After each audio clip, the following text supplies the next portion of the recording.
Welcome to all the engineers. Last class में हम लोग working of three phase induction motor के case 2 को देखे थे, है ना। केस 1 में तो ये था कि रोटर टर्मिनल्स को हमने ओपन रखा था। हमने वाउंड रोटर इंडक्शन मोटर का वर्किंग से स्टार्ट किया था, जिसमें कि वाइंडिंग होती है रोटर पे सिमिलर टू स्टेटर वाइंडिंग।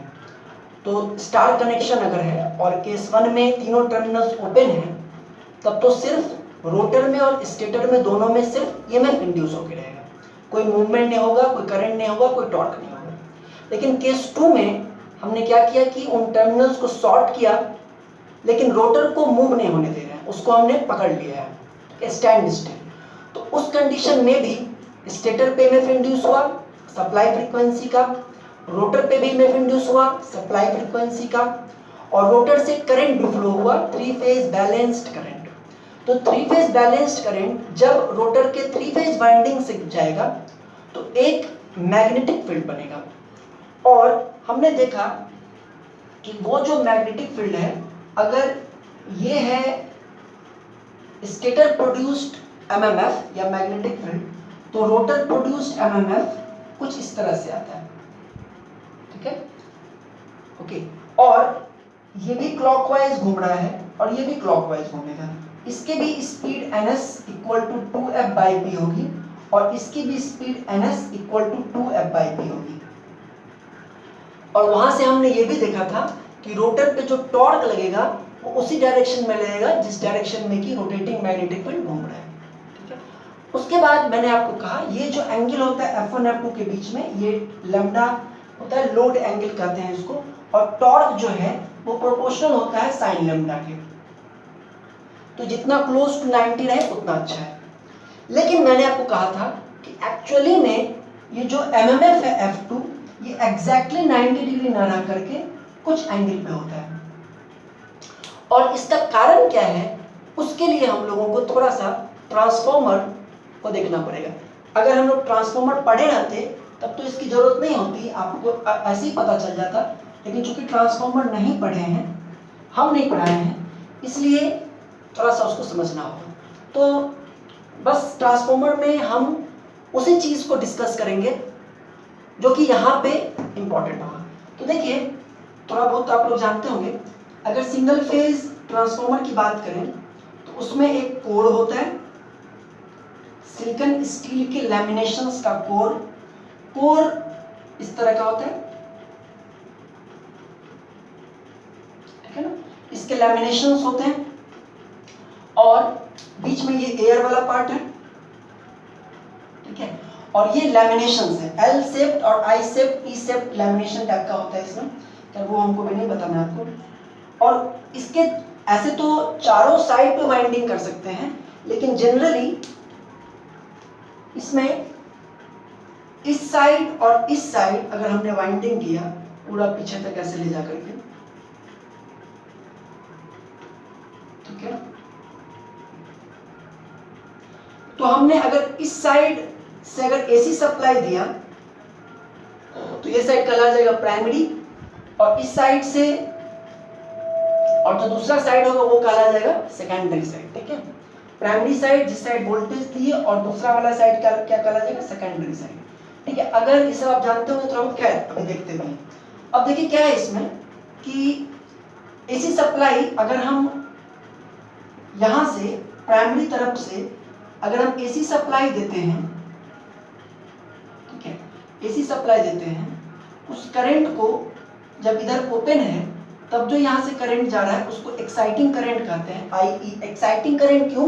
क्योंकि ये करंट मैग्नेटिक फील्ड बनाएगा, एक्साइट करेगा। तो ये करंट जब इसमें प्राइमरी वाइंडिंग में जाएगा तो ये एक मैग्नेटिक फील्ड बनाएगा, ठीक है ना। मैग्नेटिक फील्ड बनाएगा जिसका कि डायरेक्शन कैसा होगा, देखिए करंट ऐसे जा रहा है तो मैग्नेटिक फील्ड ऊपर की तरफ इस तरह इस डायरेक्शन में बनेगा, ठीक है। Five, okay, five core flux, ठीक है।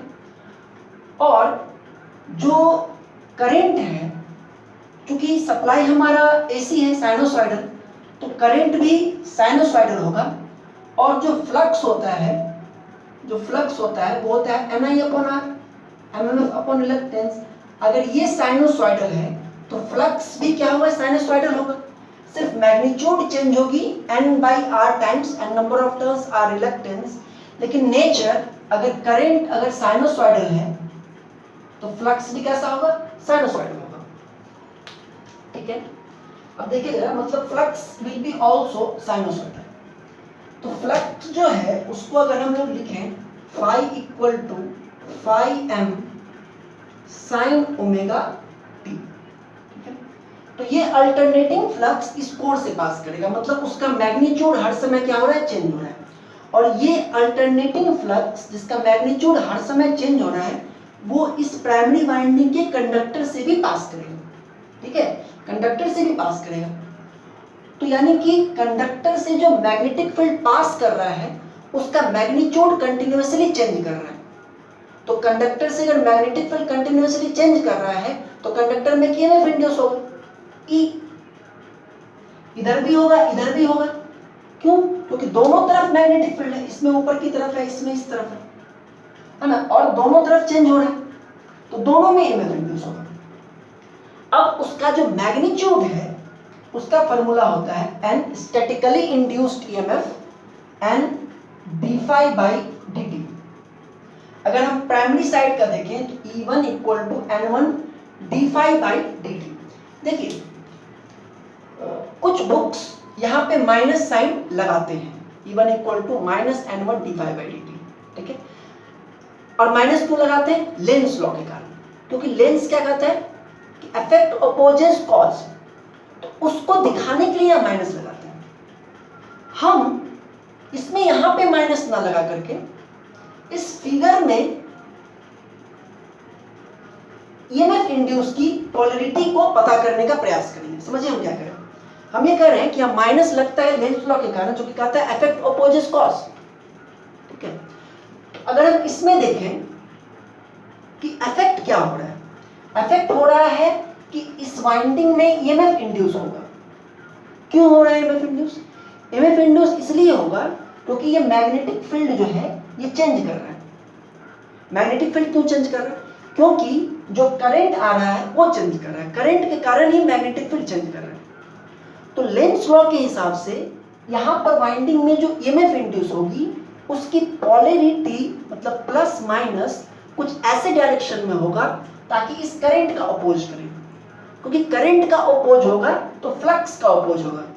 इफेक्ट अपोजेस कॉज, कॉज क्या है, करंट अल्टीमेटली। तो करंट को अपोज करने के लिए वोल्टेज की जो यहाँ वोल्टेज होगा उसकी पोलैरिटी कैसी होनी चाहिए, ऐसा ही होना चाहिए ना। बोलिए, जब आप केवीएल लगाएंगे अगर आप मान लीजिए ऐसा ले लें प्लस माइनस, तब तो ये और ये ऐड ही हो जाएगा, है ना, तब तो ऐड ही हो जाएगा, तब तो और बढ़ जाएगा सप्लाई, ये दोनों सीरीज में आ जाएगा, है कि नहीं। तो करंट को अपोज करने का मतलब है कि यहाँ पे प्लस यहाँ पे माइनस, तब यहाँ पर जो E1 होगा वो इस वोल्टेज के अपोजिट है ना, तो इस IE को अपोज करेगा। तो हम यहाँ पे माइनस ना लगा करके पहले ही यहाँ पे पोलैरिटी दे दी है लेंस लॉ के हिसाब से, तो कोई दिक्कत नहीं है। बात समझ आ रही है? लेंस लॉ को प्रैक्टिकली देख करके पहले ही यहाँ पर माइनस दे दिए, तो यहाँ पर हम मैग्नीट्यूड वाइज चल सकते हैं, E1 equal to N1 d phi by d t. This minus वाला भी जो एक्सप्लेनेशन है वो भी सही है और ये एक्सप्लेनेशन भी एक्यूरेटली सही है। अब इसको अगर आप डिफरेंशिएट कीजिए तो N1 इसको करेंगे तो क्या हो जाएगा, phi m omega cos omega t। ठीक है, अब यहाँ पे अगर हम E1 निकालें मतलब मैक्सिमम, तो मैक्सिमम वैल्यू क्या होगी, जब ओमेगा t 0 होगा तो मैक्सिमम होगा, और होगा कितना, N1 phi m 2 pi f। तो E1 RMS क्या होगा, आप इसको अगर लिखिए 2 pi f N1 phi m by √2, तो जाएगा √2 pi f phi m N1 √2 pi f phi m N1 volt, जो आपको इंडक्शन मोटर में आ रहा था वही इसमें भी आता है। तो E1 RMS ये हो गया और E2 RMS आपको पता ही है √2 pi f phi m N2 हो जाएगा। और वहीं से फिर E1/2 को N1/N2 निकलता है। तो ध्यान दीजिए, देखिए यानी कि यहाँ पर जो वोल्टेज की आरएमएस वैल्यू होगी वो होगा E1। अब जरा सोचिए, अगर हम इस सर्किट में केवीएल लगाएं तो क्या होगा? अच्छा, एक और चीज इसमें थोड़ा सा रह गया कि देखिए, अब E1 का इक्वेशन क्या है? cos ओमेगा टी, और फ्लक्स क्या है? sin omega T. मतलब वोल्टेज फ्लक्स से 90 डिग्री से लीड कर रहा है, कुछ इस तरह से। फाई और E1 cos ओमेगा टी, कुछ बुक्स में नीचे दिया है, जब वो यहाँ माइनस लिया है तो हम इसको यहाँ पर ऑलरेडी ले चुके हैं, इसलिए हम इसको यहाँ पे E1 को यहाँ लेंगे, और सिमिलरली E2 भी इसी के फेज में आ जाएगा कहीं पर टर्न्स के हिसाब से, ठीक है। अब देखिए इसमें एक और इम्पोर्टेंट पॉइंट, फाई और E1 तो हो गया। अब देखिए इसमें केवीएल लगाएंगे हम थोड़ा देर बाद। अब ये जो एक्साइटिंग करंट है, इसके कारण मैग्नेटिक फील्ड इस कोर में बन रहा है। ये सिलिकॉन स्टील का कोर है, फेरोमैग्नेटिक मटेरियल है। किसी भी फेरोमैग्नेटिक मटेरियल में जब मैग्नेटिक फील्ड क्रिएट होता है किसी करंट के कारण, तो उसका जो BH कर्व होता है, BH कर्व, B और फाई एंड H और I, ये हम लोग देख चुके हैं कि B फाई तो सेम ही चीज है ना, B equal to phi by A, flux density equal to flux by area, और H इक्वल टू क्या होता है? Ni upon L। तो H और I सेम चीज है। इसका जो कर्व होता है वो कुछ ऐसा होता है। मतलब देखिए क्या, करंट को अगर हम धीरे धीरे बढ़ाते चले जाएं, जैसे करंट तो साइनोसॉइडल है, करंट इज साइनोसॉइडल, है ना। तो करंट जब इंक्रीज होगा, करंट जब इंक्रीज होगा तो फ्लक्स भी इंक्रीज होगा, ठीक है। देखिए करंट साइनोसॉइडल है, करंट जीरो से जैसे जैसे इंक्रीज होगा वैसे वैसे फ्लक्स भी इंक्रीज होगा, ठीक है। अब करंट मैक्सिमम पे पहुंच गया, अब करंट घटना चाह रहा है, तो करंट जब घट के जीरो पे आने लगेगा तो मैग्नेटिक फील्ड भी घटेगा, है ना। इसमें थोड़ा सा चलो कोई, मैग्नेटिक फील्ड भी घटेगा। लेकिन नेचर कैसा है, हम नेचर पहले बनाते हैं उसके बाद हम समझाते हैं। क्या आप लोग देखे होंगे, इसको हिस्टैरिसीस लूप भी कहते हैं, BH कर्व भी कहते हैं। ये इस कर्व को समझिए। देखिए जब करंट जीरो था स्टार्टिंग में, एकदम स्टार्टिंग में, तो फ्लक्स जीरो था। करंट को आप बढ़ाते गए और करंट को मैक्सिमम वैल्यू पड़ रहा है, तो करंट जब मैक्सिमम है तो फ्लक्स भी मैक्सिमम है, ठीक है, ठीक है ना। उसके बाद जब करंट घटते घटते जीरो पर आया, वापस यहां पर करंट तो जीरो आ गया, लेकिन फ्लक्स जीरो पे नहीं आया, फ्लक्स की वैल्यू कुछ रह गई। एक्चुअल जो कर्व होता है वो ये होता है, मतलब कि करंट जो है वो बढ़ा तो फ्लक्स भी बढ़ा, करंट जब जीरो पे आया तो फ्लक्स जीरो पे नहीं आया, फ्लक्स कुछ है, ठीक है। अच्छा, उसके बाद करंट नेगेटिव साइड में चला गया, करंट इधर, तो करंट जब नेगेटिव में इतना हुआ तब फ्लक्स जीरो है, ठीक है। फिर करंट इस साइड बढ़ता चला गया, इस साइड जब मैक्सिमम आया तो फ्लक्स की वैल्यू ये है, फिर मैक्सिमम, फिर करंट घट करके जब जीरो पे पहुंचेगा यानी यहां पे, तो मैग्नेटिक फील्ड यहां पर है। मतलब हम तो इतना से समझा देंगे आपको, मेनली जो समझाना है हमको कि जब करंट स्टार्टिंग में जीरो से बढ़ करके मैक्सिमम पे पहुंचा तो फ्लक्स भी मैक्सिमम पे पहुंचा, लेकिन करंट जब घट के वापस जीरो पे पहुंचा तो करंट जीरो पे नहीं आया, सॉरी फ्लक्स जीरो पे नहीं आया।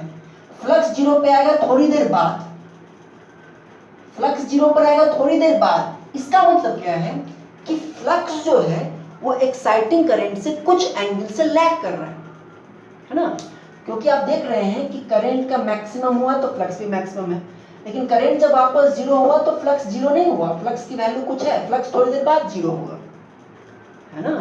तो इसका मतलब ये है कि करंट जो है एक्साइटिंग करंट वो फ्लक्स से कुछ एंगल से क्या करता है, लीड करता है, जिसको कि आप लोग फेजर डायग्राम बनाए होंगे उसमें इस तरह से दिखाया जाता है। IE एक्साइटिंग करंट फ्लक्स से कुछ एंगल से लीड करता है। क्यों लीड करता है? क्योंकि ये फ्लक्स किस में बन रहा है, फेरोमैग्नेटिक कोर में, जिसका नेचर ऐसा है। अगर ये फ्लक्स एयर में बनता तो एयर का BH कर्व कैसा होता है, डीसी मशीन में पढ़ा है, स्ट्रेट लाइन होता, डायरेक्टली प्रोपोर्शनल टू करंट। लेकिन ये फ्लक्स जो कि कोर में बन रहा है तो उसका नेचर कुछ इस तरह से है, और करंट फ्लक्स से एक एंगल से लीड करता है, और जिस एंगल से करंट इससे लीड करता है वो कहलाता है, अल्फा से रिप्रेजेंट करते हैं, और वो कहलाता है हिस्टेरेटिक एंगल।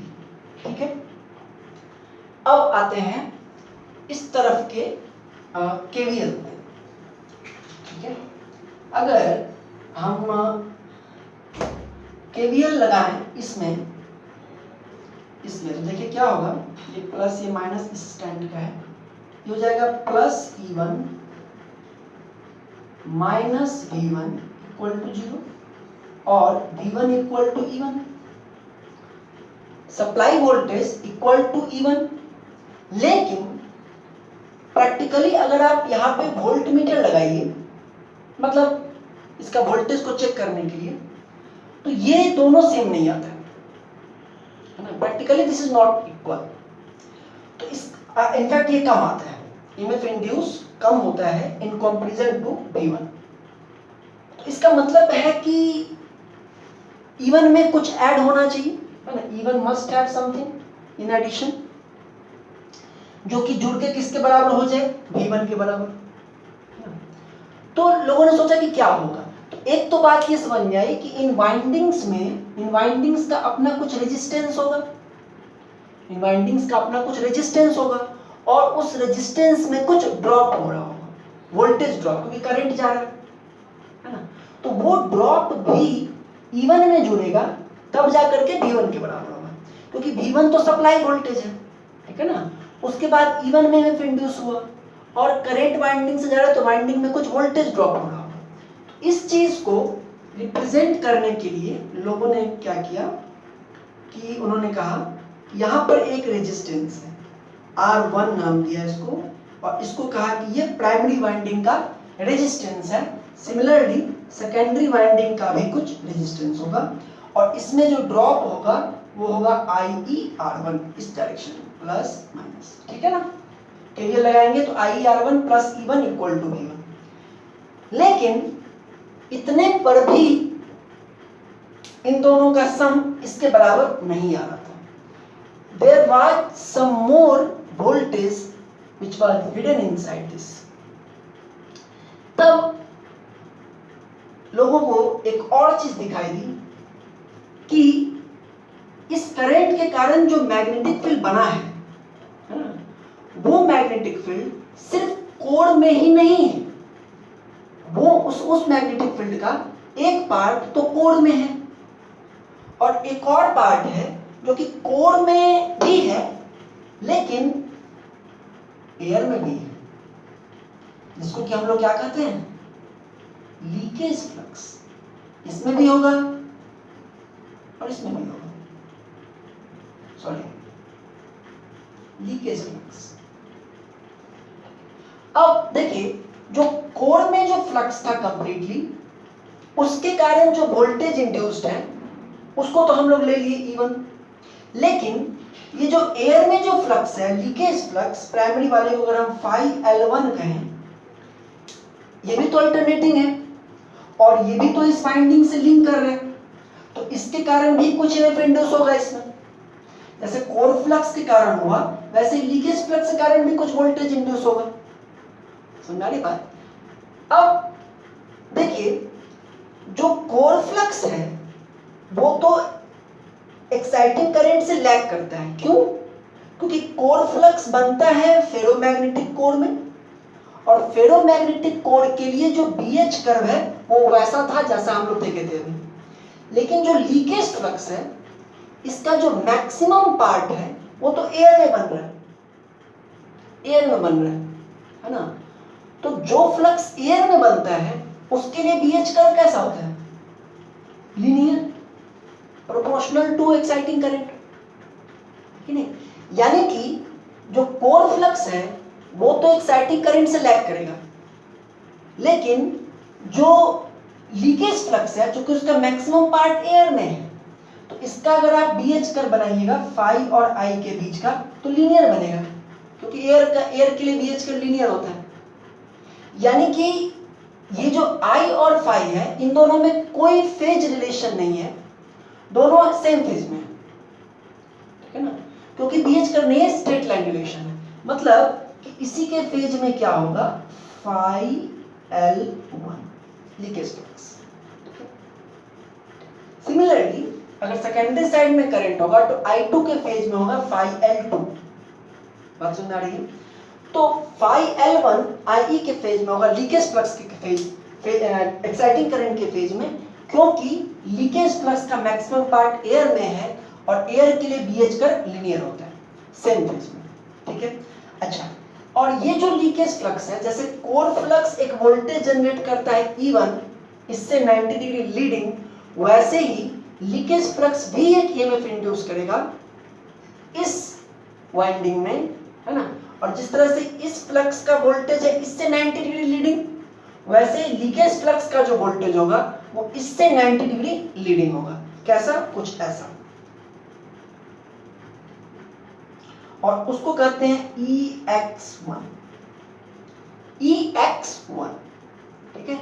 यानी कि इस वाइंडिंग में एक तो E1 तो इंड्यूस हो ही रहा है, दूसरा एक और भी हो रहा है EX1, ठीक है। अब जरा ध्यान दीजिए, अब इस इक्वेशन में हमको V1 equal to E1 plus voltage drop, क्या हम लोग सीधे सीधे प्लस EX1 लिख सकते हैं? क्या ऐसे सीधे सीधे लिख सकते हैं? नहीं लिख सकते। क्यों नहीं लिख सकते हैं? क्योंकि देखिए E1 तो इस फेज में है, इधर है, IER1, IER1 का फेज कौन सा होगा? IER1 तो IE के ही फेज में होगा। IER1 क्या है? वोल्टेज ड्रॉप इन रेजिस्टर, और रेजिस्टर के लिए वोल्टेज और करंट दोनों सेम फेज में होता है। तो R1 से कौन करंट जा रहा है? IE, है ना। तो IER1 जो वोल्टेज ड्रॉप है और ये जो IE है दोनों सेम फेज में होगा, मतलब इसी फेज में क्या होगा? IER1, ठीक है। तो ये जो वोल्टेज है सो इधर है, और जो EX1 है ये इससे 90 डिग्री लीडिंग है। तो क्या हम दोनों को सीधे सीधे ऐड कर सकते हैं?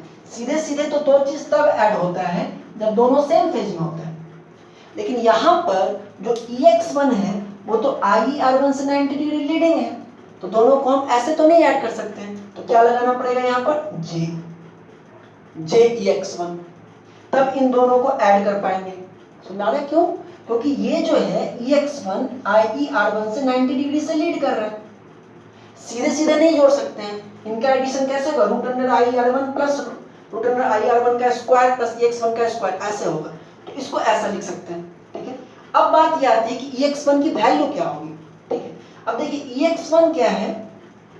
Voltage induced in coil due to leakage flux, ठीक है। तो EX1 जो है, देखिए जैसे कि रेजिस्टेंस, जो रेजिस्टेंस के कारण जो वोल्टेज ड्रॉप था उसको हमने ऐसे दिखा दिया। अब ऐसे ही हमको किसी एलिमेंट में दिखाना है EX1 को, एलिमेंट ग्रुप में। देखिए इसमें क्या है कि वोल्टेज जो है इस करंट से, IE करंट से EX1 90 डिग्री से लीड कर रहा है, वोल्टेज लीड कर रहा है करंट से। ऐसा कौन सा एलिमेंट होता है जिसमें कि वोल्टेज करंट से 90 डिग्री से लीड करता है? That is an inductor. वो क्या होता है? इंडक्टर होता है ना। यानी कि इस लीकेज फ्लक्स में जो वोल्टेज है उसको हम लोग रिप्रेजेंट कर सकते हैं यहां पर एक इंडक्टर के रूप में, है ना। एक इंडक्टर जिसका रिएक्टेंस है X1, है ना, और जब इससे करंट जाएगा तो एक वोल्टेज इंड्यूस होगा EX1 जो कि बराबर होगा IE इंटू X1 के। देखिए मतलब कि EX1 की वैल्यू क्या होगी? IE into X1। समझिए बात, IE इंटू X1 इसलिए है क्योंकि ये जितना ज्यादा फ्लक्स लीकेज होगा, जितना ज्यादा लीकेज फ्लक्स जितना ज्यादा होगा उतना ज्यादा ये वोल्टेज बढ़ेगा, ठीक नहीं। और फ्लक्स लीकेज कब ज्यादा हो? जितना ज्यादा एक्साइटिंग करंट होगा, जितना ज्यादा एक्साइटिंग करंट होगा उतना ही ज्यादा लीकेज फ्लक्स होगा, है कि नहीं? यानी कि ये जो उतना ज्यादा लीकेज फ्लक्स होगा और उतना ही ज्यादा फिर ईएमएफ इंड्यूस भी होगा, है ना? यानी कि EX1 जो है वो कहीं ना कहीं IE पर तो डिपेंड कर ही रहा है, ठीक है? तो इसलिए हम इसको ऐसा लिख सकते हैं, ठीक है? तो ये जो यहाँ पर आप अपने जब आप पढ़े होंगे ट्रांसफार्मर अगर, तो आप देखे होंगे कि एक R1 होता है और उसके साथ एक X1 लगाते हैं और स्टूडेंट ये समझ लेते हैं कि X1 जो है सो ट्रांसफार्मर की वाइंडिंग का इंडक्टेंस है या उसका रिएक्टेंस को दिखाया जा रहा है। ऐसा नहीं है, जो R1 के साथ जो है उसको कहते हैं लीकेज रिएक्टेंस। और ये क्यों आया है? क्योंकि जो लीकेज फ्लक्स है उसके कारण भी एक ईएमएफ इंड्यूस होगा, EX1, है ना? उसको दिखाने के लिए, उसको रिप्रेजेंट करने के लिए हम यहाँ पर इंडक्टर यूज करते हैं। क्यों? क्योंकि जो वोल्टेज, जो लीकेज फ्लक्स के कारण जो वोल्टेज जनरेट हो रहा है वो करंट से 90 डिग्री से लीड कर रहा है। तो एक ऐसा एलिमेंट यहाँ पे रखना था जिसमें कि वोल्टेज इससे जो करंट पास कर रहा है उससे 90 डिग्री से लीड करे, तो वैसा होगा इंडक्टर। इसलिए यहाँ पर इंडक्टर लिया गया, उसके इंडक्टिव रिएक्टेंस को X1 लिया गया और X1 हो जाएगा 2 पाई f L1 और L1 कहलाएगा लीकेज इंडक्टेंस, X1 कहलाएगा लीकेज रिएक्टेंस, EX1 कहलाएगा लीकेज वोल्टेज। और जब आप यहाँ पे IEX1 करेंगे और तब कंप्लीट ऐड करेंगे तो आपको लगभग वैल्यू सेम आ जाएगी। यानी कि जो सप्लाई वोल्टेज है ना, तो यहाँ पर तीन कंपोनेंट है। एक है EMF induce due to core flux, एक है वोल्टेज ड्रॉप इन रेजिस्टेंस और तीसरा है voltage induced due to leakage flux, जिसको हम इंडक्टर के रूप में क्यों दिखाते हैं ये आपको यहाँ हम बता दिए। क्योंकि लीकेज फ्लक्स जो है वो 90 डिग्री लीड करता है करंट से और हमको यहाँ पर किसी एलिमेंट से इसको दिखाना था, तो हमको ऐसा एलिमेंट चाहिए जिसका वोल्टेज करंट से 90 डिग्री से लीड करता है और वो होगा इंडक्टर। इसलिए हमने यहाँ पर इंडक्टर से दिखाया। इसका मतलब एक इंपॉर्टेंट पॉइंट, बस इतना ही हमको इसमें समझना था जो कि यहाँ इंडक्शन मोटर में काम देगा, कि जहां कहीं भी लीकेज फ्लक्स होगा वहां पे एक ईएमएफ इंड्यूस होगा और उसको रिप्रेजेंट करने के लिए एक इंडक्टर यहाँ पे लगेगा, है ना? और इंडक्टर जैसे ही लगता है, अगर मान लीजिए सिर्फ रेजिस्टर रहता तो IE और इस तरह से फेज का रिलेशन होता है, है ना? एक इंडक्टर आने से एक लैगिंग वगैरह का अंग लगता है। अब आते हैं हम लोग अपने इस पर, इंडक्शन मोटर पर। देखिए हम लोग कहाँ पे थे, हम लोग थे इस जगह पर। और इंडक्शन मोटर जो है उसमें भी लीकेज फ्लक्स है। क्यों है लीकेज फ्लक्स? क्योंकि देखिए, और रोटर में भी लीकेज फ्लक्स है क्योंकि हम लोगों को ये स्टेटर है और ये रोटर है और रोटर की वाइंडिंग्स है, तो लीकेज फ्लक्स होगा ही होगा। क्योंकि जो एयर में फ्लक्स है वो तो खैर यूजफुल फ्लक्स है, लेकिन एयर के बाहर, इधर, साइड में और कई जगह तो लीकेज फ्लक्स बनने के कई सारे चांसेस हैं, तो लीकेज फ्लक्स तो होगा ही। अब जरा देखिए, ये था आपका F1 और ये था F2। F2 क्या था? Magnetic field produced by rotor, ठीक है? और F होता है Ni, MMF equal to number of turns into ये। तो अगर यानी कि F और I सेम फेज में होते हैं, तो अगर रोटर का MMF का ये फेज है तो इसका मतलब कि रिजल्टेंट जो रोटर करंट होगा, क्योंकि RYB 120 तीनों फेज का होगा अपना अपना, तो रिजल्टेंट जो रोटर के करंट का जो डायरेक्शन होगा, मतलब फेजर डायरेक्शन, वो F2 के फेज में होगा, I2, ठीक है ना? समझ में आ रही बात? रिजल्टेंट मैग्नेटिक फील्ड इधर है तो F2 के ही फेज में क्या होगा? I2 भी होगा। Resultant rotor current, R phase का अपना कुछ होगा, Y फेज का कुछ होगा, B फेज का कुछ होगा, उन तीनों का जो रिजल्टेंट होगा वो इसी डायरेक्शन में होगा, F2 के फेज में, ठीक है? अगर आपका रोटर प्योरली रेजिस्टिव है, मतलब उसमें कोई लीकेज फ्लक्स नहीं है, सपोज जस्ट अगर प्योरली रेजिस्टिव है, तो आप जो रिजल्टेंट वोल्टेज है, जो रिजल्टेंट जो वोल्टेज जनरेट हो रहा है रोटर में, E2 और I2 दोनों को सेम फेज में होना चाहिए। अगर रोटर प्योरली रेजिस्टिव है तो है ना, यानी कि E2 और I2 को सेम फेज में होना चाहिए अगर रोटर प्योरली रेजिस्टिव है तो। लेकिन लीकेज फ्लक्स तो होंगे ही होंगे, है ना, और लीकेज फ्लक्स के कारण रोटर आपका प्योरली रेजिस्टिव नहीं रह गया, उसमें रेजिस्टेंस के साथ एक लीकेज रिएक्टेंस भी आ गया, है ना। इसलिए जो करंट है वो E2 के फेज में ना हो करके E2 से कुछ एंगल से लैग करेगा। आप समझ में आ रही है? E2 में जो EMF इंड्यूस हो रहा है और उसके कारण जो करंट फ्लो होगा, तो करंट और वोल्टेज सेम फेज में होता अगर रोटर सर्किट प्योरली रेजिस्टिव होती, लीकेज फ्लक्स कम से कम होता। लेकिन ऐसा होता नहीं है, लीकेज फ्लक्स है ही, और लीकेज फ्लक्स है तो लीकेज रिएक्टेंस है, और रिएक्टेंस है तो ये करंट को लैग कराएगा। यानी कि एक्चुअल में जो करंट है वो इससे कुछ एंगल से लैग करेगा, उस एंगल को कहते हैं थीटा सॉरी, उस एंगल को कहते हैं थीटा, है ना। और I2 थीटा 2 क्योंकि रोटर का है, रोटर का ही होगा, I2 और F2 दोनों इसी फेज में होगा, है ना, इस तरह से। तो देखिए पहले torque is proportional to sine del, ठीक है ना। डेल अगर 90 डिग्री होगा तो ये सबसे अच्छा है, लेकिन अब F2 और F1 के बीच का एंगल क्या हो गया, 90 डिग्री से ज्यादा हो गया, 90 प्लस थीटा 2, कि नहीं। तो 90 से ज्यादा हो गया तो टॉर्क की वैल्यू कम गई। जितना ज्यादा लीकेज फ्लक्स होगा उतना ज्यादा लीकेज रिएक्टेंस होगा और उतना ज्यादा ये एंगल आगे बढ़ेगी, ठीक है। और जितना ज्यादा ये एंगल होगा उतना कम टॉर्क रहेगा। इसलिए लीकेज फ्लक्स को कम से कम होना चाहिए, और उसके लिए हम लोग क्या करते हैं कि स्टेटर और रोटर के बीच का जो एयर गैप है उसको भी कम रखते हैं, ताकि सारा का सारा फ्लक्स एयर गैप में ही हो, ना, लीकेज फ्लक्स कम से कम हो बाहर की सरफेस में। तो हाँ, तो ये जो है ये बहुत इंपॉर्टेंट पॉइंट है।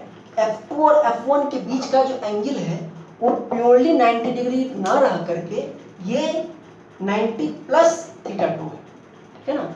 और ये जो थीटा 2 है ये भी अगर आप tan थीटा 2 करें तो परपेंडिकुलर होगा, कुछ परपेंडिकुलर बाय बेस कुछ इस तरह से। तो यहाँ पे देखिए हम आगे इसको हम आपको ये करवा देंगे प्रूफ कि I2 है ना, जब हम इक्विवेलेंट सर्किट पढ़ेंगे तो हम आपको ये करवा देंगे फेजर डायग्राम से कि tan थीटा 2 जो होता है वो होता है आपको x2 by r2, है ना। खैर इसको हम लोग फेजर डायग्राम में देख लेंगे, अभी इसकी जरूरत नहीं है, अभी बहुत ज्यादा हो जाएगा ये, ठीक है। तो ये आपको समझ में आया कि आखिर F1 और F2 के बीच का ये एंगल को है। ये समझाना इसलिए जरूरी था ताकि आप समझ सकें कि जब लोड बढ़ता है मोटर पे तो क्यों मोटर सप्लाई से करंट ड्रॉ करता है ना। जब आटा चक्की पे या मोटर पे लोड बढ़ेगा तो सप्लाई से करंट ज्यादा ड्रॉ करता है, क्यों, तो वो हमको इसमें समझ में आया, ठीक है। तो फिलहाल केस 2 में हमने ये सब चीजें जाना कि ये F1 और F2 के बीच का एंगल 90 डिग्री ना हो करके थोड़ा सा उससे ज्यादा होता है, और ये, ठीक है। अब हम लोग देखते हैं केस 3, जिससे कि अब लास्ट केस में सारी चीजें क्लियर हो जाएंगी और समराइज हो जाएगा। तो आइए स्टार्ट करते हैं केस 3। तो थर्ड जो केस है वो है सबसे इंपॉर्टेंट केस, इस पे सारे न्यूमेरिकल्स हैं आपके, कि when rotor also moves at a speed nr in the same direction of rotating magnetic field। मतलब समझिए, मतलब हमने क्या किया, स्टार्ट किया, ऑन किया, सप्लाई आया, ऑन किया स्विच को, स्टेटर के 3 फेज वाइंडिंग में 3 फेज बैलेंस सप्लाई किया, स्टेटर ने अपना एक रोटेटिंग मैग्नेटिक फील्ड बनाया जो कि Ns = 2f/p सप्लाई फ्रीक्वेंसी के हिसाब से स्पीड से घूमना शुरू किया। अब वो रोटेटिंग मैग्नेटिक फील्ड के कारण स्टेटर में भी एक EMF इंड्यूस हुआ और रोटर में भी एक EMF इंड्यूस हुआ, 3 phase balanced EMF। Rotor terminal shorted है और रोटर को आपने छोड़ दिया है, तो रोटर टर्मिनल शॉर्टेड तो है, तो EMF जब इंड्यूस होगा इसमें तो करंट भी फ्लो होगा, 3 फेज बैलेंस्ड करंट। उस 3 फेज बैलेंस्ड करंट के कारण रोटर भी अपना एक मैग्नेटिक फील्ड बनाएगा, ठीक है, और उसकी मैग्नेटिक फील्ड भी मूव करेगी, हमने देखा था NS स्पीड से। तो दोनों के बीच में कुछ एंगल होगा, रोटर का अपना पोल बनेगा और स्टेटर के पोल और रोटर के पोल के इंटरेक्शन के कारण रोटर रोटेटिंग मैग्नेटिक फील्ड के ही डायरेक्शन में मूव करना शुरू करेगा। अब जब रोटर किसी पर्टिकुलर स्पीड nr से मूव कर रहा है इन द सेम डायरेक्शन, उस समय क्या होगा, उस समय क्या ईएमएफ इंड्यूस होगा, क्या पूरा का पूरा पिक्चर होगा, ये देखना है। जब रोटर किसी स्पीड nr से मूव कर रहा है in the same direction as that of rotating magnetic field, तो इस कंडीशन में देखिए, अगर हम बात करें E1 RMS मतलब स्टेटर के कंडक्टर्स के ईएमएफ इंड्यूस के बारे में, तो स्टेटर पे कंडक्टर बैठा हुआ है ना, और उसको जो स्टेटर का मैग्नेटिक फील्ड है वो ns स्पीड से घूमता हुआ दिख रहा है कि नहीं, और वो मैग्नेटिक फील्ड उसके कंडक्टर्स को कट कर रहा है। तो यहां पर जो ईएमएफ इंड्यूस होगा वो होगा √2 पाई। अब F पे आते हैं तो P/2 into relative velocity between rotor conductor and magnetic field, कितना होगा, रोटर का relative velocity between stator conductor and rotating magnetic field. तो स्टेटर कंडक्टर तो स्थिर है और रोटेटिंग मैग्नेटिक फील्ड की स्पीड ns है, तो रिलेटिव वेलोसिटी कितनी हो गई, ns √2 पाई f phi n1 kW1 volt. अब आते हैं रोटर के कंडक्टर्स पर। ध्यान ये रखना है कि स्टार्टिंग में जब हमने स्टार्ट किया था उस समय आपका रोटर स्थिर था, जो केस 2 था स्थिर, तो उस समय उसमें ईएमएफ इंड्यूस हुआ और वो मूव, फिर करंट फ्लो हुआ, मूव करना शुरू किया। अभी ये एक nr स्पीड से मूव कर रहा है। जब स्टैंड स्टिल रहता है तो हमने केस 2 में देखा है कि स्टैंड स्टिल में जो ईएमएफ इंड्यूस होता है उसकी फ्रीक्वेंसी वही होती है जो सप्लाई की होती है। क्यों? क्योंकि रिलेटिव रोटर तो स्थिर है, तो रिलेटिव वेलोसिटी क्या होगी, उसके और रोटेटिंग मैग्नेटिक फील्ड के बीच में ns होगी, तो फ्रीक्वेंसी क्या होगा, P/2 ns। लेकिन अब जब रोटर किसी nr स्पीड से मूव कर रहा है तब आइए √2 पाई आते हैं फ्रीक्वेंसी पे, P/2 into relative velocity between rotor conductor and rotating magnetic field. अब आप सोच के बताइए रिलेटिव वेलोसिटी क्या होगी, रोटर कंडक्टर और रोटेटिंग मैग्नेटिक फील्ड के बीच में रिलेटिव वेलोसिटी क्या होगी। रोटेटिंग मैग्नेटिक फील्ड भी उसी डायरेक्शन में घूम रहा है ns स्पीड से और रोटर भी उसी डायरेक्शन में घूम रहा है nr स्पीड से, दोनों के बीच की रिलेटिव वेलोसिटी क्या होगी, है ना। एक ट्रेन वैशाली है जो 100 किलोमीटर पर आवर से जा रही है इस डायरेक्शन में, बगल के ट्रैक पे कोई दूसरी ट्रेन ले लीजिए, कोई पैसेंजर वगैरह ले लीजिए जो कि 70 किलोमीटर पर आवर से जा रही है, तो दोनों के बीच की रिलेटिव वेलोसिटी क्या होगी, 170 कि 30 होगी, क्योंकि दोनों सेम डायरेक्शन में जा रहे हैं, है ना। तो यहां पर भी जो रोटर के कंडक्टर्स तो nr स्पीड से जा रहे हैं, है ना, और stator magnetic field ns speed से जा रहा है। आप जब बैठे हुए हैं पैसेंजर में तो और आपका भी गाड़ी 70 किलोमीटर जा रहा है और बगल से जब ट्रेन इसी डायरेक्शन में जाएगा तो आपको उसकी स्पीड 100 नहीं पता चलेगी, 30 पता चलेगी, क्योंकि आपकी भी एक स्पीड है, ठीक है ना। और वही अगर अपोजिट डायरेक्शन से कोई आता है तो हम लोग को लगता है उसकी स्पीड बहुत ज्यादा है, क्योंकि तब डायरेक्शन अपोजिट है तो रिलेटिव वेलोसिटी ऐड हो जाता है, तो हमको लगता है कि बहुत ज्यादा स्पीड है उसकी, समझ रहे बात। तो यहाँ पे रिलेटिव वेलोसिटी क्या होगा, इन दोनों का डिफरेंस और ns minus nr, ns is higher than nr, तो यहाँ पर जो रिलेटिव वेलोसिटी है वो हो जाएगा ns माइनस nr। इनफैक्ट ये फ्रीक्वेंसी चेंज होना वैसे ही शुरू हो जाएगा जैसे कि मोटर मूव करना शुरू करेगा। जब स्टार्टिंग में जब रोटर स्थिर है बस उसी समय relative velocity rotating magnetic field और रोटर के बीच में जीरो होगी, सॉरी ns होगी, सिर्फ उसी समय, क्योंकि nr जीरो है। लेकिन जैसे ही nr मूव करना शुरू करेगा, जैसे ही रोटर मूव करना शुरू करेगा वैसे ही रिलेटिव स्पीड घटती जाएगी और ईएमएफ इंड्यूस उस हिसाब से आपको फ्रीक्वेंसी उस हिसाब से चेंज होगा, ईएमएफ इंड्यूस में चेंज होगा। तो ये होगा P/2 NS × NR phi N2 kW2 volt. इसको थोड़ा सिंप्लीफाई करें, √2 पाई P/2 × NS करें और यहाँ पे NS माइनस NR/NS करें, ताकि फ्रीक्वेंसी जो सप्लाई फ्रीक्वेंसी है उसके टर्म्स में इसको लाने का प्रयास करें। ठीक है, तो ये जो है ये P/2 NS क्या है, सप्लाई फ्रीक्वेंसी है, तो इसको लिख सकते हैं √2 पाई f इंटू ये NS माइनस NR/NS जो है इसको कहते हैं स्लिप, है ना, S से रिप्रेजेंट करते हैं, S। ठीक है, phi N2 kW2 वोल्ट। यानी कि जब आपका रोटर NR स्पीड से चल रहा है तो उस समय रोटर में जो ईएमएफ इंड्यूस हुआ उसकी फ्रीक्वेंसी क्या हुई, P/2 NS माइनस NR, या उसको ऐसे भी लिख सकते हैं SF। समझ बात? तो रोटर फ्रीक्वेंसी, तो क्या रोटर की फ्रीक्वेंसी सप्लाई फ्रीक्वेंसी के बराबर है? नहीं, रोटर की फ्रीक्वेंसी क्या है, SF है।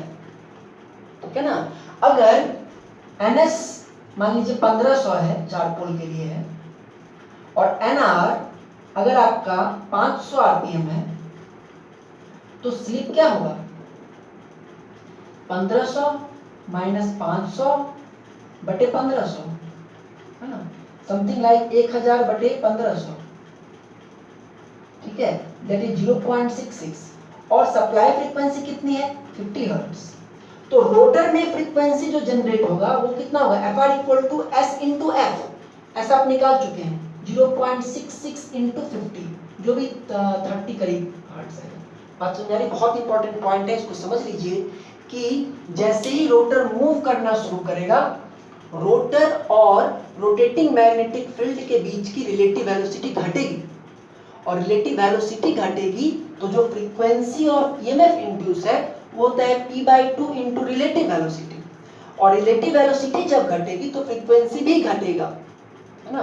तो हमने रोटर की फ्रीक्वेंसी क्या होगी एक्चुअली में, P/2 × NS माइनस NR, लेकिन इसको हम सप्लाई फ्रीक्वेंसी के टर्म्स में लिखते हैं। कैसे, NS से डिवाइड किए, NS से मल्टीप्लाई किए, ये हो गया सप्लाई फ्रीक्वेंसी, और ये क्या कहलाएगा, S, स्लिप। ठीक है, rotor frequency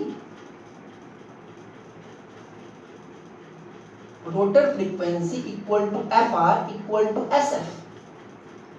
SF hertz. Rotor की फ्रीक्वेंसी क्या हो गई, SF हर्ट्ज। बात समझ आई? ये बहुत इंपॉर्टेंट पॉइंट है आपका। तो रोटर की फ्रीक्वेंसी क्या हो गई, SF हर्ट्ज, जो कि सप्लाई फ्रीक्वेंसी से अलग होगी। अब आप ये सोचिए, अच्छा इसमें हम और आपको आते हैं, लेकिन एक दो चीज और देख लीजिए। एट स्टैंड स्टिल, जब स्थिर है तो NR कितना है, 0, तो स्लिप कितना हो जाएगा, NS माइनस NR/NS, ये 0 हो जाएगा तो हो जाएगा 1, होगा ना, स्लिप 1 हो जाएगा। इसीलिए जब स्टैंड स्टिल रहता है तो स्लिप 1 रहता है, तो ईएमएफ इंड्यूस की फ्रीक्वेंसी क्या हो जाती है, F में सप्लाई फ्रीक्वेंसी हो जाती है। At NR equal to NS, ऐसा कभी नहीं होगा कि रोटर का स्पीड NS के बराबर हो, क्यों, हम लोग देखेंगे। लेकिन अगर ऐसा है तो S कितना हो जाएगा, NS minus NR/NS equal to 0। ठीक है, तो ये सब चीजें कि स्लिप 0 कब होता है, जब रोटर की स्पीड सिंक्रोनस स्पीड के बराबर हो, ऐसा होगा नहीं कभी। और दूसरा स्लिप 1 कब होता है, जब स्टैंड स्टिल पर है। अब एक और बात समझिए, एट नो लोड,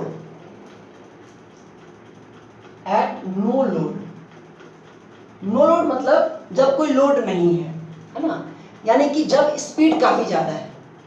आपसे क्वेश्चन पूछा जा सकता है कि स्लिप की वैल्यू नो लोड पे ज्यादा होगी कि फुल लोड पे ज्यादा होगी। तो नो लोड पे तो कोई लोड नहीं है, तो NR की वैल्यू काफी ज्यादा है, तो स्लिप की वैल्यू उतनी ही क्या होगी, कम होगी। तो स्लिप इज लोअर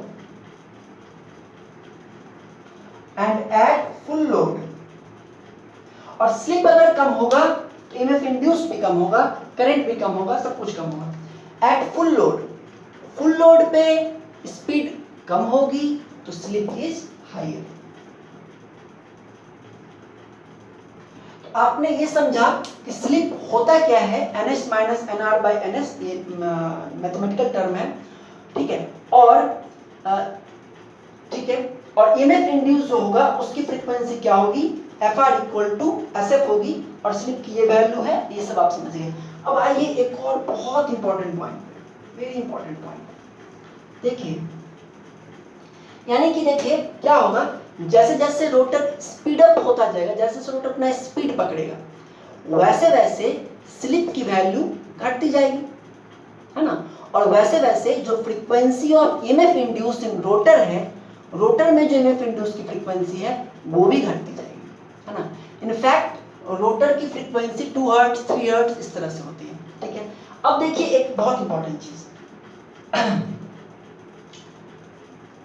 रोटर की फ्रीक्वेंसी हम लोग को पता चल गया कि FR होता है इक्वल टू SF, ठीक है।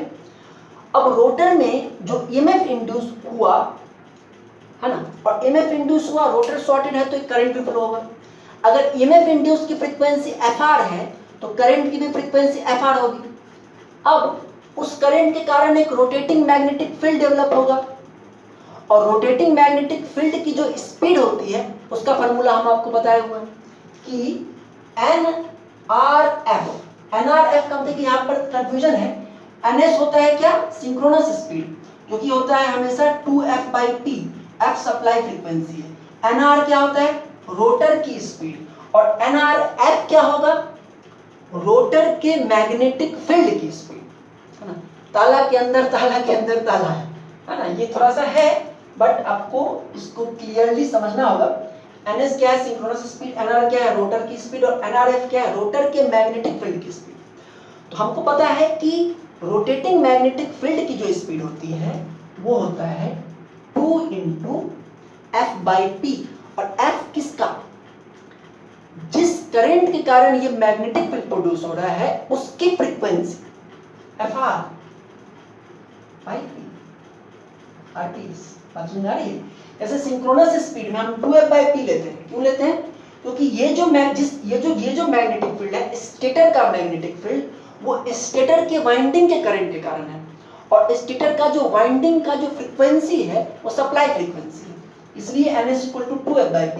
लेकिन रोटर की जो फील्ड है वो रोटर के करंट के कारण है, और रोटर का जो करंट है उसकी फ्रीक्वेंसी अब FR नहीं है, उसकी फ्रीक्वेंसी FS है, यानी कि इसकी स्पीड क्या हो गई, 2 into FR by P। अब फिर से आइए, F1 जो था उसकी स्पीड है NS, और जो आपका F2 है इसकी स्पीड है NRF।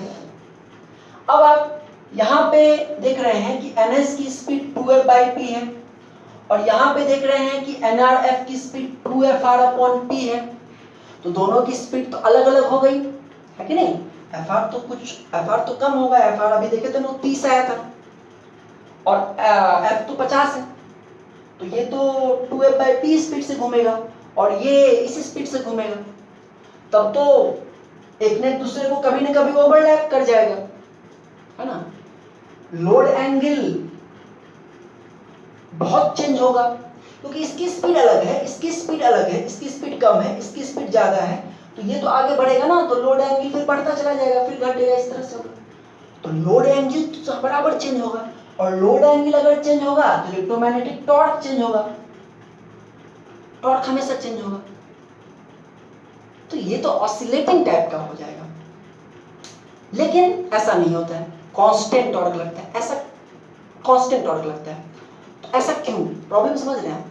मेरा ये कहना है कि जो रोटर की मैग्नेटिक फील्ड है उसकी स्पीड ये होगी नो डाउट, और ये स्पीड स्टेटर के फील्ड की स्पीड से अलग है, तो उनके बीच का जो एंगल है वो चेंज होता जाएगा, लोड एंगल, और लोड एंगल पे डिपेंड करता है टॉर्क, तो टॉर्क भी चेंज होता जाएगा, तो हर समय टॉर्क की वैल्यू चेंज होती चली जाएगी। तो ये ऐसा होता है क्या, ऐसा नहीं होता है, एक्चुअली में ऐसा नहीं होता है। तो वेयर आर वी रॉन्ग, हम लोग गलत क्या है, गलत कहाँ है। अगर आप सोचेंगे हो सकता है आपको मिल जाए गलती कहाँ है। एक्चुअली में हम आपको पहले भी बोले थे कि ये जो रोटर के, या हम आपको बोले थे कि जो रोटेटिंग मैग्नेटिक फील्ड की जो स्पीड होती है वो स्पीड विथ रिस्पेक्ट टू, किसके रिस्पेक्ट में, ये 2F/P का जो फॉर्मूला है रोटेटिंग मैग्नेटिक फील्ड का, वो किसके रिस्पेक्ट में है, उस स्ट्रक्चर के रिस्पेक्ट में है जिसमें कि वो वाइंडिंग है जिसके कारण ये मैग्नेटिक फील्ड है। जैसे स्टेटर के मैग्नेटिक फील्ड की स्पीड 2F/P है, किसके रिस्पेक्ट में, स्टेटर के रिस्पेक्ट में, क्योंकि स्टेटर के वाइंडिंग के कारण ये बन रहा है। रोटर के फील्ड की स्पीड 2Fr/P है, लेकिन किसके रिस्पेक्ट में, उस कंडक्टर के रिस्पेक्ट में जिसके कारण ये प्रोड्यूस हो, यानी रोटर के कंडक्टर के रिस्पेक्ट में, यानी रोटर के रिस्पेक्ट में, विथ रिस्पेक्ट टू रोटर। ये है विथ रिस्पेक्ट टू स्टेटर और ये है विथ रिस्पेक्ट टू रोटर। अगर हम लोग को दो चीज को देखना है तो दो चीज को हम लोग को एक ही रेफरेंस से देखना होगा। अब आप जरा सोचिए, है ना, इन सब चीज को अभी तुरंत देखेंगे हम। आप सोचिए कि ये स्टेटर है और ये रोटर है। अब जरा देखिए, ठीक है, ध्यान दीजिए। अब यहां पर स्टेटर पे किसी को बैठा दूं, ठीक है, कौन ज्यादा उछलता कूदता है उसको बैठा दूं, ठीक है ना, तो उसको क्या दिखेगा, एक rotating magnetic field ns speed से घूम रहा है इधर, ठीक है, ns स्पीड से एक रोटेटिंग मैग्नेटिक फील्ड इधर घूम रहा है, और उसको ये भी दिखेगा कि रोटर इधर nr स्पीड से घूम रहा है, ठीक है ना, ठीक है। और रोटर का जो मैग्नेटिक फील्ड है वो विद रिस्पेक्ट टू रोटर, हम समझ रहे हैं कि आपको बहुत हैवी हो गया होगा, लेकिन आप हो सकता है तो कहीं पानी वानी पी लीजिए और उसके बाद देखने आ जाइए, लेकिन ये बहुत इंपॉर्टेंट है, ठीक है ना। रोटर के मैग्नेटिक फील्ड का जो स्पीड है विद रिस्पेक्ट टू रोटर वो है nrf। तो मैं ये जानना चाहता हूं कि स्टेटर पे बैठे हुए आदमी को रोटर की फील्ड स्पीड कितनी दिखाई देगी। उसको क्या दिख रहा है कि रोटर भी घूम रहा है nr स्पीड से और रोटर के ऊपर भी कुछ घूम रहा है उसी डायरेक्शन में घूमेगा। सेम सिचुएशन है जो हम पहले आपको डिस्कस किए थे कि एक बस है जो कि इस डायरेक्शन में 100 kph से चल रही है और उसके ऊपर एक आदमी है वो भी इस तरफ 10 kph से दौड़ रहा है। तो यहां पर कोई आदमी अगर बैठा हुआ है जो कि स्थिर है, उसको इसकी स्पीड कितनी दिखाई देगी, दिस प्लस दिस, 100 प्लस 10, 110 इसकी स्पीड दिखाई देगी ना।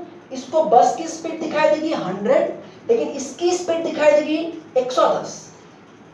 बस में बैठे हुए आदमी को इसकी स्पीड दिखाई देगी 10। उसी तरह से रोटर के रिस्पेक्ट में इसकी स्पीड है nrf, 2Fr/P, लेकिन स्टेटर के रिस्पेक्ट में इस फील्ड की स्पीड है nr प्लस nrf। स्टेटर के रिस्पेक्ट में इस फील्ड की स्पीड होगी nr प्लस nr, जैसे यहां पर 100 प्लस 10। तो अगर हम लोग देखिए, अगर हम लोग रोटर फील्ड स्पीड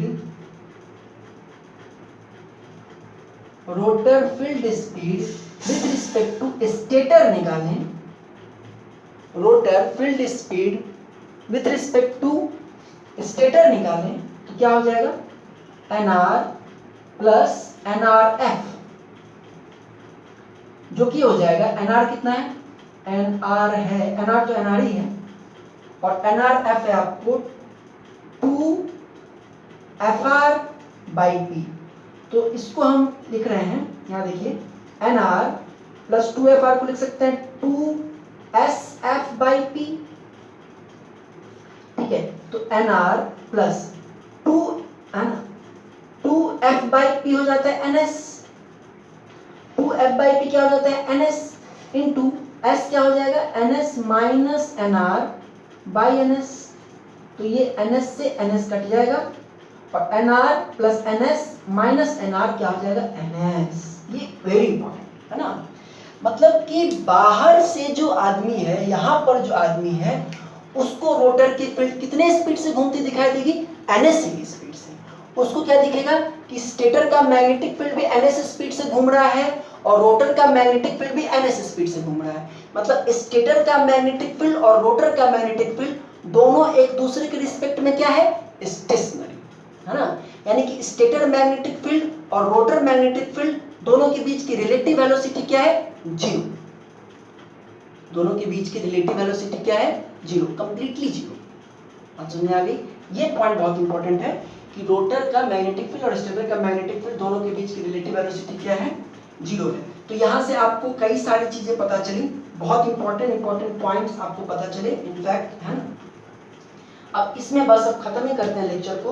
और एक चीज और इसमें देख लीजिए बस, सिंपल या आपको इतना के बाद आपको एक कुछ क्वेश्चन दे देते हैं होमवर्क, ठीक है। इसमें एक पॉइंट और है, उसको हम लोग बाद में समझेंगे। देखिए, यानी कि हमने अभी जो देखा उससे हमने क्या देखा कि अगर F1 अगर इधर है और F1 अगर ns स्पीड से मूव कर रहा है और F2 अगर इधर है, तो विथ रिस्पेक्ट टू हम दोनों को एक ही फ्रेम से देखेंगे, है ना, एक ही जगह से, है ना।